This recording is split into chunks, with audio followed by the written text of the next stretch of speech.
E aí, pessoal? Prontos para mais um mergulho profundo? Hoje a gente vai explorar um dos livros mais fascinantes do Chico Xavier, Ação e Reação. Nossa, esse livro é incrível, é psicografado pelo espírito André Luiz, né? Isso mesmo. E ele mergulha a fundo na lei de causa e efeito, sabe? Mas, numa perspectiva totalmente espiritual. A gente vai ver como as nossas ações aqui na Terra ecoam lá no plano espiritual. Tem como ter acesso a um mapa da vida após a morte, né? Tipo um guia para entender as consequências das nossas escolhas. Exatamente. A gente vai ver como os espíritos lidam com as consequências das suas ações e buscam a evolução. E tem cada conceito, tipo a influência telepática entre vivos e mortos, os mecanismos de obsessão. Nossa, é muita coisa para assimilar, mas ao mesmo tempo é super intrigante, né? Total. E para começar a desvendar esse universo, que tal a gente falar sobre sofrimento e redenção? Boa. Logo no comecinho do livro tem um diálogo bem marcante entre o Druso, que é o líder da colônia espiritual, e o espírito recém-chegado. O espírito vê todo aquele sofrimento e fica tipo, porque a colônia não acolhe todo mundo que tá precisando.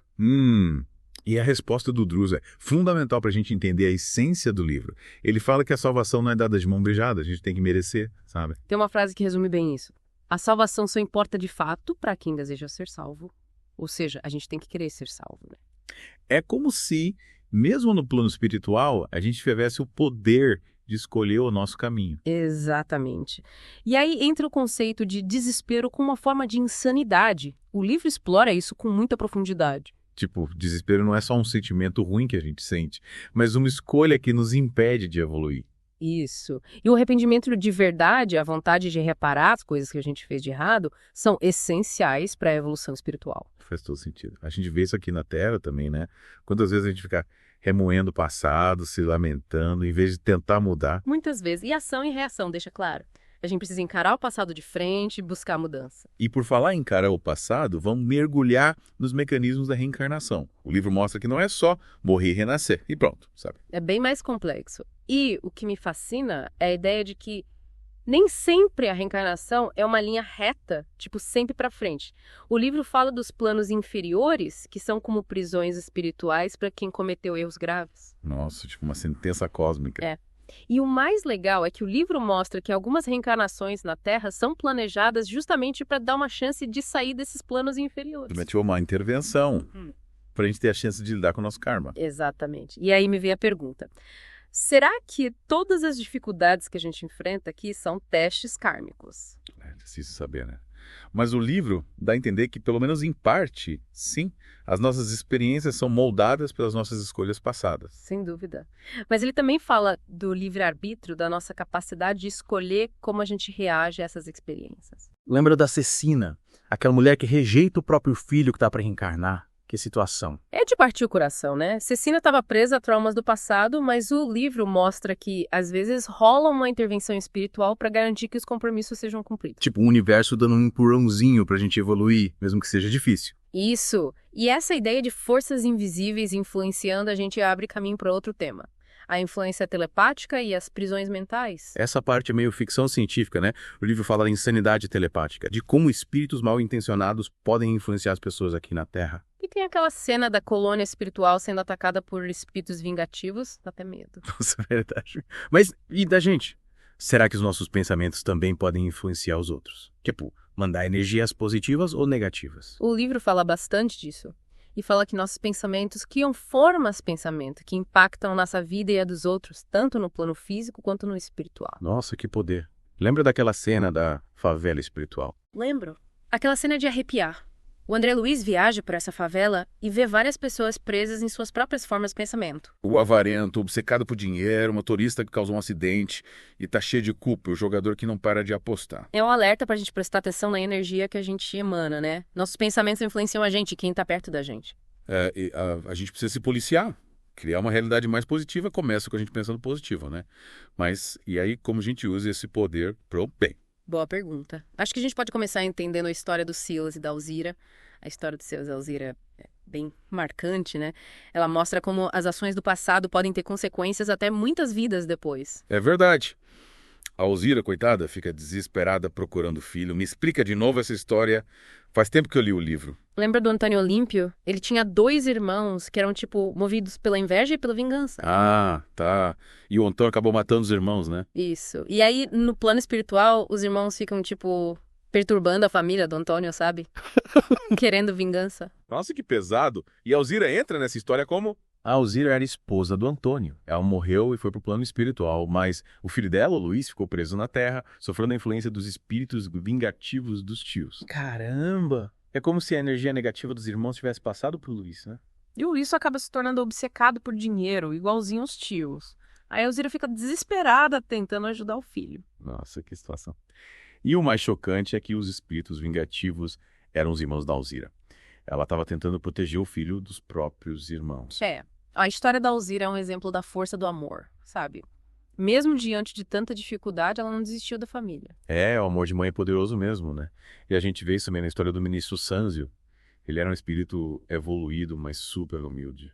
O ministro Santos é demais. Ele tinha uma sabedoria que acalmava a gente só de ouvir, né? Verdade. E ele explicava as coisas de um jeito tão simples. Ele dizia que o bem é a gente seguir a lei divina, sabe? Servir ao próximo, ajudar os outros. Ele tirava aquele peso das regras e dos dogmas, né? O importante é viver para fazer o bem.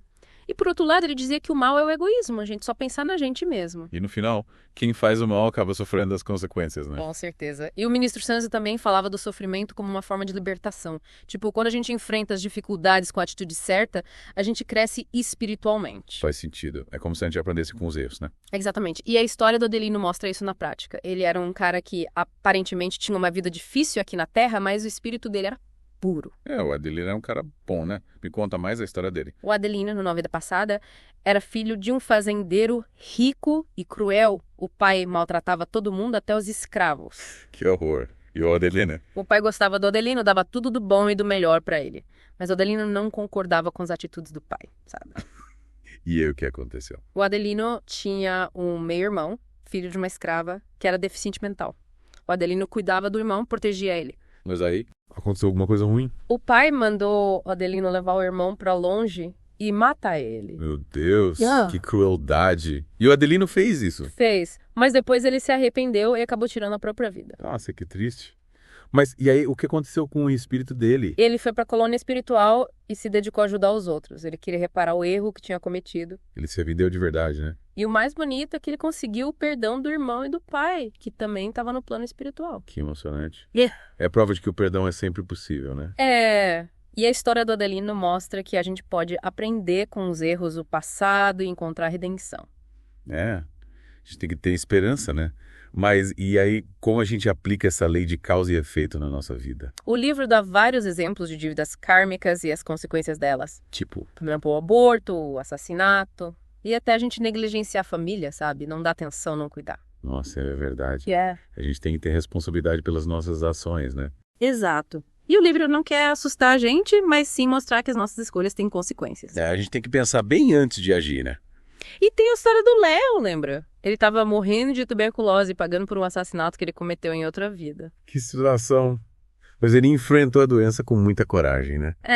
Ele podia ter ficado revoltado, mas ele aceitou o sofrimento como uma forma de aprendizado. A gente pode escolher como reagir aos problemas, né? Exatamente. A gente pode ser vítima ou protagonista da nossa própria história. E o ação e reação nos ensina a ser protagonistas, né? A gente tem o poder de mudar o nosso destino. E essa é a grande mensagem do ação e reação, né? A gente pode escolher como reagir aos problemas, ser vítima ou protagonista da nossa história. O livro nos dá um chacoalhão pra gente acordar pra vida, né? A gente tem esse poder, mas às vezes esquece. Total. E aí, voltando à sua pergunta lá de trás, acho que a grande lição do livro é que se a gente tem esse poder de escolha, a gente tem que usar ele com responsabilidade, né? É tipo, se as nossas ações têm consequências, a gente tem que pensar bem no que a gente faz, né? Exatamente. A gente não tá sozinho no mundo, as nossas ações afetam os outros, sabe? E essa energia toda vai se acumulando, criando uma espécie de efeito dominó. Nossa, não é sentido. É como se a gente estivesse construindo tijolinho por tijolinho o nosso futuro e o futuro do mundo, né? É isso aí. E o ação e reação nos convida a pensar. Que tipo de tijolos a gente está usando nessa construção? Tijolos de luz ou tijolos de sombra? Que metáfora incrível. Então, não se trata só da gente se salvar, mas de ajudar a construir um mundo melhor, né? Exatamente. Ter consciência de que a gente faz parte de algo muito maior, que as nossas escolhas importam, sabe? O livro abre nossa mente para essa dimensão espiritual da vida, né? Total. E nos incentiva a buscar o conhecimento, a se aprofundar nesses mistérios. E ação e reação é só o começo dessa jornada, né? Tem tanto para aprender. Com certeza. E eu recomendo leitura para todo mundo que busca esse autoconhecimento, sabe? É um livro transformador. A gente fica com a pulga atrás da orelha depois de ler, né? Começa a questionar tudo e querer saber mais. E essa é a beleza da coisa, a gente nunca para de aprender, né? É verdade. E por hoje a gente encerra nosso mergulho no ação e reação. Mas a conversa continua, né? Claro. Fica o convite para você que está nos ouvindo. Leia o livro, reflita sobre as suas ações e espalhe essa mensagem de amor e responsabilidade por aí. É isso aí. Valeu pela companhia e até a próxima.